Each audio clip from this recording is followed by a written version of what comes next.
Hi, this is Steve in my workshop in Bellevue. This is lesson 2-9 on the Shop with Mark IV 7520 self-study course. This is going to be the spline joint. So what we're going to do is, in your last assignment, which was on miters, we cut our four sides with our miters here. And so now we're going to connect these together by putting a slot down the edge and then using splines here to align it and glue it together. So the first step here is to set up to cut the groove down our miter. And we've set this up. Your written instructions will give you the dimensions on where to do that. But basically, we've got this centered here in the stock. If you can get a close-up here of down on this so you can see what we're doing here. Basically, we want the blade here to be centered on the edge of the stock is where we want to have that.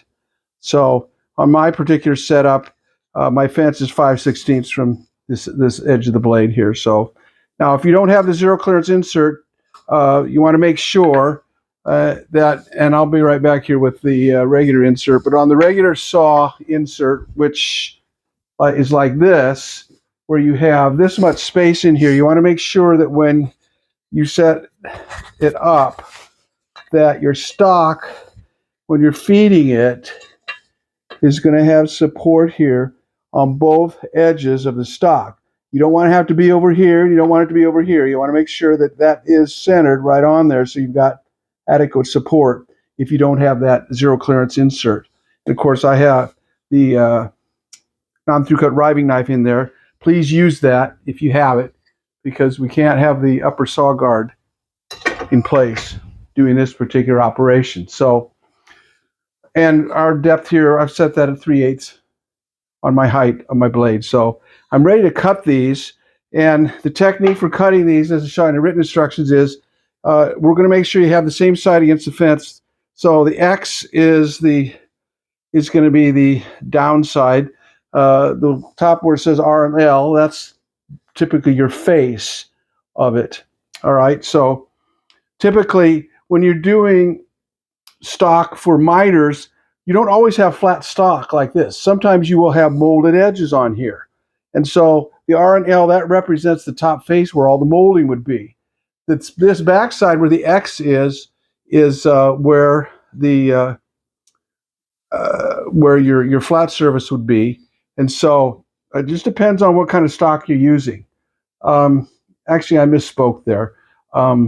What we're doing here, I've told you in the instructions to have the X side out here. So in that case, if that were the case, this would be your molded side, and this would be your flat side if that's the case on your particular stock. So we want to make sure that we do have the same face against the fence each side. So that's why I've marked the X on each side. So in this instance, since we have no molding on it, it's irrelevant which way we do it. You just want to be consistent. So in this case, I'm going to have the X side out. And the technique for feeding that through is we're going to have your hand like I have here.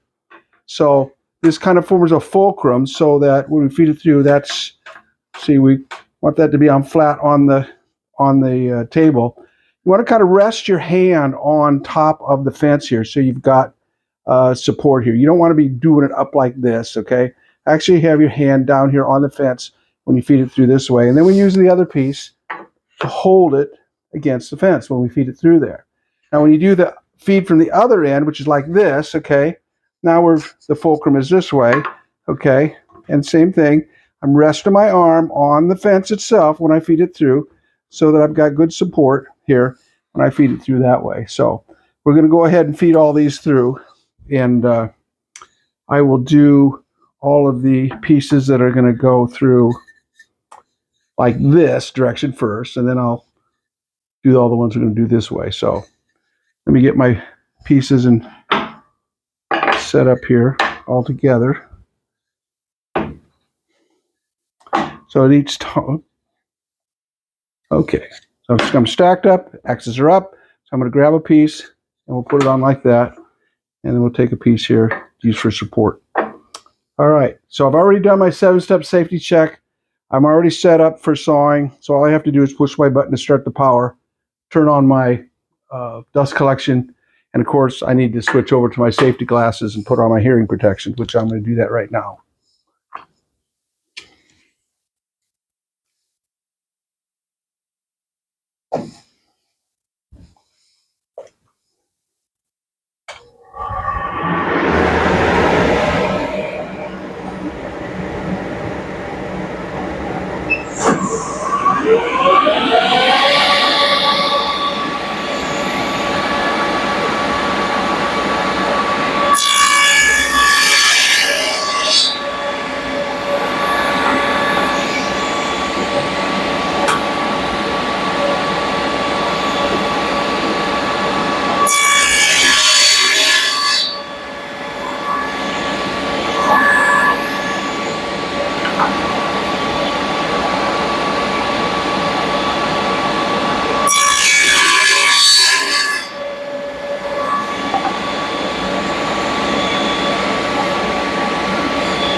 Now that last step where I fed through another piece of stock along here, I do that. I want to have a groove here, so I have that as my test.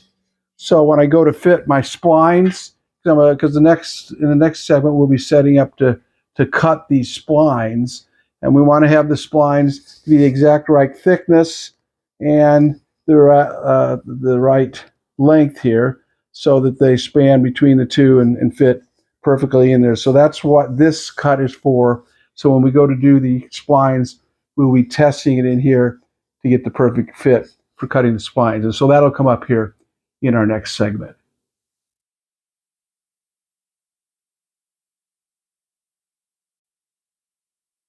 Okay, in this segment, we're going to cut the spline stock in this segment.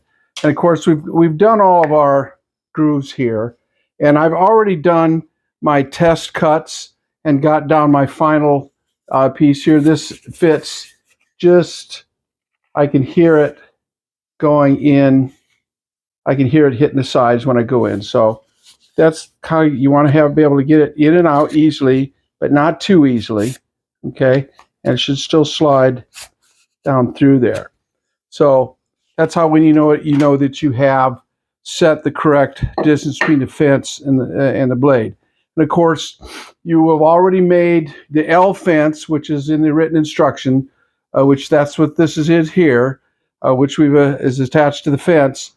And the distance, we want to set the distance between the edge of this and the blade to be the thickness of our curve. Now, the current shops with blades are 3/32. If you have an older blade, it might be an 1/8 inch. So you're just going to have to do it according to what your particular blade is. So now that we have this set up, we're going to go ahead and cut the remaining 5 pieces. We need a total of 6 of these that we're doing out of, I think in the written instructions it says to use 2x6 stock. I have them here today. I have a couple pieces of 2x4 stock, which works just as well. So you just can't get as many pieces out of each one. So the technique when we cut these is you're going to want to push these through here faster than what you're normally used to, because we want to have perfectly smooth here and the remaining piece when you're done like that. If you do it all in one motion without stopping and do it fairly quickly, you'll get a nice clean cut. If you stop or do too slowly, you'll get this. You'll get this burning, and you can hear here I've got a kerf mark here. So that's not what we want to have. So after doing it a few times, you'll kind of get the hang of how fast you need to do it. It's okay if you hear the motor slow down. That's just fine. If you have the Mark 7, it's going to bring it back up and keep it up to speed. If you have the conventional headstock, you can pay attention to that, but you'll get the feel of it after a while. So I'm going to have you watch me cut the remaining 5 of these. Dottie's going to come around and she's going to pull each of these pieces through as I do them. In the written instructions, when you're by yourself, then what you'll do then is after this is fed through, okay, you'll use this piece of stock to just put this up against your upper saw guard to keep the blade from shooting this backwards. That's what you do if you're by yourself. So I'll probably demonstrate both techniques for you. So I think first I'll demonstrate the technique as if I were by myself and didn't have a helper, and then on the subsequent ones, Dottie will help me with the remaining of them. All right, so got my safety glasses on. I wanted to mention one other thing is you notice here on mine, I have a zero clearance insert in here. The zero clearance insert will keep this from falling down between the blade and the side of your table insert. If you don't have the zero clearance insert, then as in your written instructions, I mentioned to you that you've got to make sure that you've got your blade not centered. You want to have it all the way over to this side as far as you can without touching. You can, just as long as you've got some space there so that it's not touching it, you need to do that so that the spline stock is not going to slip down inside of there. So that's why you need to have that blade that close over there if you have the regular table insert and don't have the zero clearance insert. All right, so let's put this aside and we'll get started.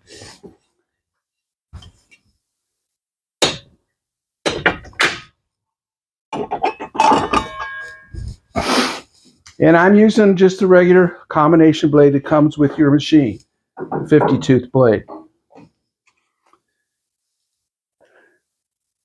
So this first one will be as if I were by myself. You use a piece of stock, the one that you did your groove for your test for depth and width for your spline. That works just fine, and you'll see me do that. All right.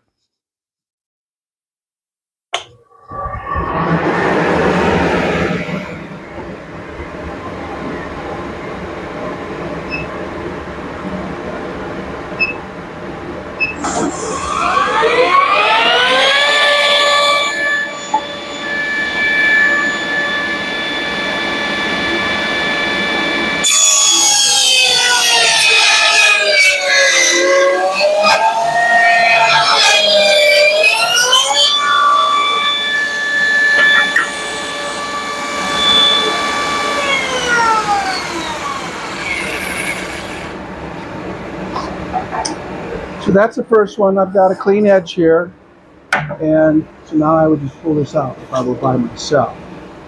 All right, so the Dottie's going to help me on the remaining of these. She'll pull those through for me, so I won't need to do this.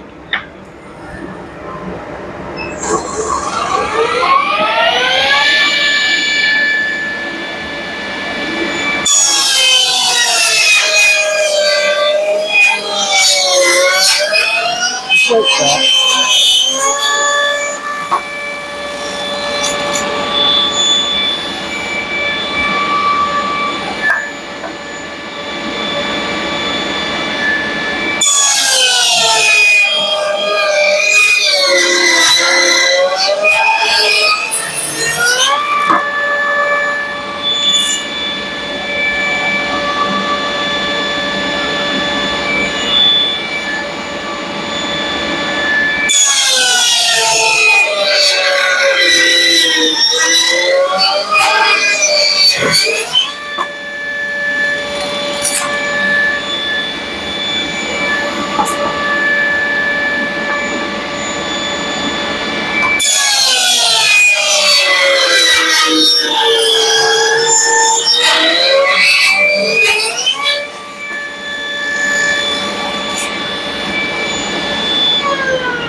All right, so now we have our 6 pieces of spline stock cut. Now you'll notice that slowed down quite a bit when we did that for the feed weight we did. And I watched her, I noticed my speed got down as low as about 1900 RPM. That's no big deal. As long as the blade keeps turning, it'll keep cutting and you'll get a nice smooth cut, just like you've seen on here. There's no saw marks on it. It's nice and smooth. This technique gets really nice splines, even better than you'll get on a bandsaw. On a bandsaw, you'll get a lot of tooth marks in it. You'll actually get more accurate and better, smoother cut on this than you would on a bandsaw. So in the next segment, we're going to cut these to length, and the length we're going to need them to be is twice the depth of this curve here, which is going to be about, this is 3/8, so it'll be about 3/4 of an inch. I measured this depth is actually about a 64th inch deeper than 3/4 of an inch. So that'll be just fine. And so we'll fine tune that here in the next segment. So we'll see you then.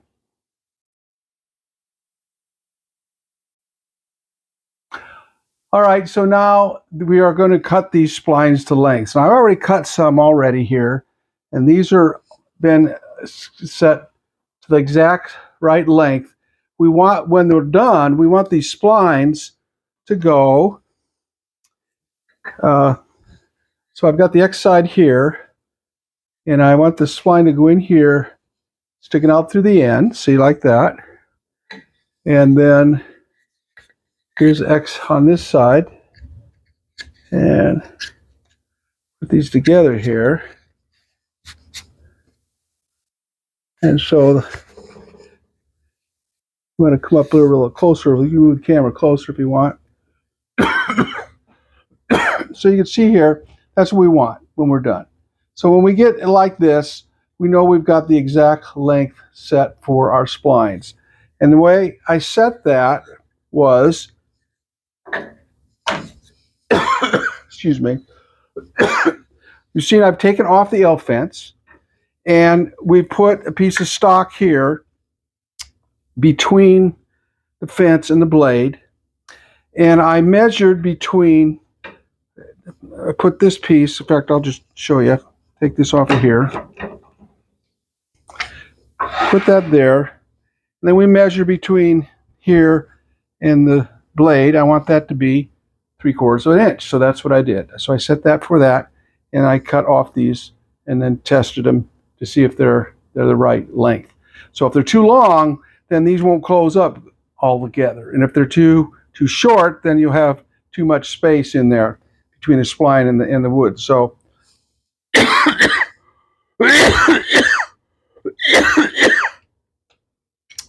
so you might have to do a few test cuts on that and fine tune that. I mean, the written instructions, I show you how to do that by putting some pieces of paper here between this and this to fine tune it. So let's put this back on, and we want this to be positioned, you know, behind the blade here, so that our stock can go all the way past there. So this is about where we want that. And you see I've taken the safety grip off of the miter gauge. And what we're going to do when we cut these is, this will go here, that'll go into there, and then we cut it off. Well, when you cut these off, there's airflow that comes from here that's going to blow these. So sometimes it will just blow it right back here where I want it, and I can remove it from the table. Other times it'll stay between here and the fence. Now you notice I've got the zero clearance insert, so there won't be very much wind turbulence, but there'll be some, and that'll do what I just showed you. If you're using the regular table saw insert with the wide slot in it, you'll get a lot of wind turbulence, and that could potentially even pick it up and throw it and break it. So you'll notice in the written instructions, we have you make a custom extension to put on your miter gauge that has a rabbet in the bottom edge that will, what it is, it creates a lip. So if this is your miter gauge extension, so that there's actually a lip that this sticks under, so that the miter gauge extension can hold this down and hold the piece down, so that the wind turbulence doesn't throw that up and break it. So you'll need to do that if you're using the regular table saw insert. So follow that instruction in the written instructions. I'm showing you here with the zero clearance insert, so just so you can see how much easier it is if you have the zero clearance insert for doing this type of work. All right, so let's switch over to the safety glasses.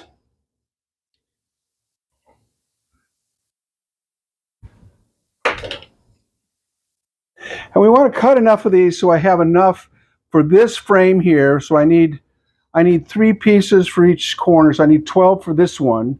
And when we do the compound miters, you're going to need another 12 for that one. So that's why we have you do a total of about 26 of these in total. And so far I've got 3, 6, 7, 8, 9, 10, 11, 12, 13. I got 14 here. So I need at least 12 more. So I'll go ahead and cut those in front of me so you can see how I do that. So you'll see that when I cut these off, if they stay between the blade and the fence, I'm using this to push it past. If the wind current just blows it back here, then I can just pull it back without having to use this. So we'll go ahead and get started here.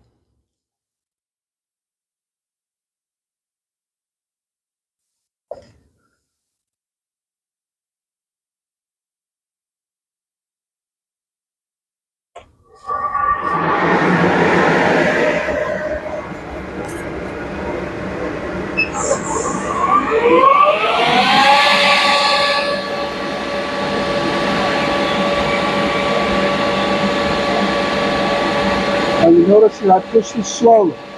I don't push it very quickly, I push it slowly.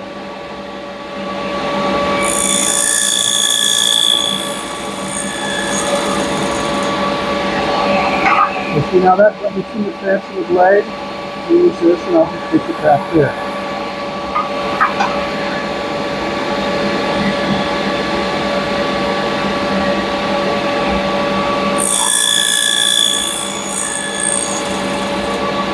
And that will do it back, so I can just put it back in myself.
So now we have our splines cut to length. In the next segment, the last one, we're going to put them in here. We're going to glue this frame up. So we'll see you in the next segment.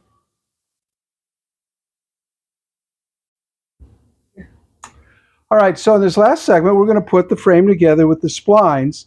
I forgot to mention in the last segment, the blade height here is only about 3/8 of an inch or less. We don't want very much height on your blade here because this is only 3/32 of an inch thick, these splines. So you can see what I've done here. I put the splines in to these ends here and this end here. I'm going to put the last splines in this one. So you see I take and I put one right here in the middle. Make sure it's seated all the way firmly to the bottom. Then I do this one, make sure it butts up against that one. And same thing, this will be like this. So if I were gluing these, okay, then I would have put a glue on these and then I would insert them in there. So now that that's like that, all we have to do is put sides together. So I've got this here. I'm going to make sure I've got my X up here. So this one's going to go into here.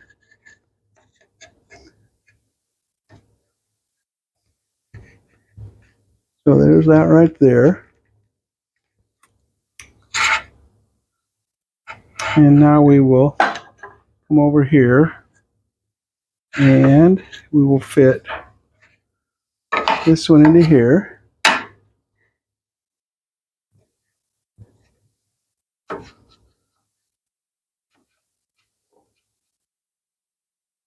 Okay, and we'll fit this last one in now.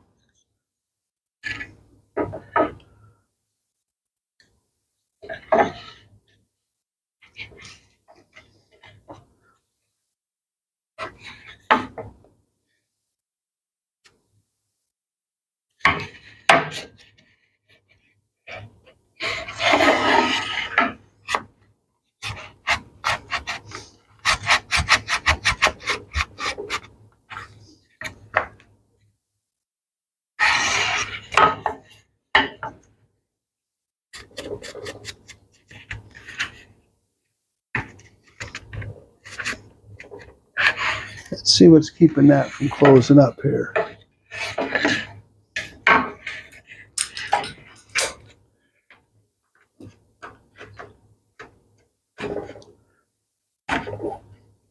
There we go. Now I got to close that. Okay. And of course, if I had wet glue on here, these would slide a little bit better. Okay.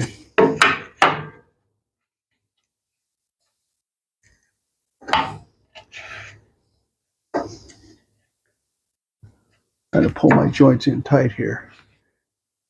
All right. There we are. So now you can see, there we are with the splines in. And of course, if we had it glued, it would be held in there tight, and then we would let it dry. Then after it's dry, we would cut these off here and sand them in place. So that's doing the spline joint here on a regular miter frame. And this is on lesson assignment 2-10. So we'll see you on the next one.